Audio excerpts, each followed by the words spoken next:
أحداث مؤسفة شهدتها مباراة الجزائر ونيجيريا، إقصاء الكوت ديفوار. باقي التفاصيل في دقيقة من الكان.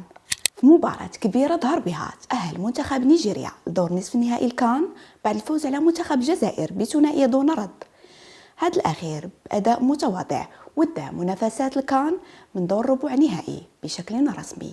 بعد صافرة نهاية المباراة شهد ملعب مراكش أحداث مؤسفة، البداية بدخول لاعبي المنتخبين في اشتباكات إلى جانب احتجاجات من الطاقم الفني للمنتخب الجزائري على حكم المباراة. لقطات أخرى بينت محاولة الجماهير الجزائرية اقتحام أرضية الملعب لولا تدخل رجال الأمن. الاستفاقة الأخيرة من أجل تعديل النتيجة أمام منتخب مصر ما كانتش كافية، بذلك توقفت رحلة حامل لقب النسخة الماضية عند دور ربع النهائي بعد الخسارة أمام الفراعنة بثلاثية مقابل هدف واحد.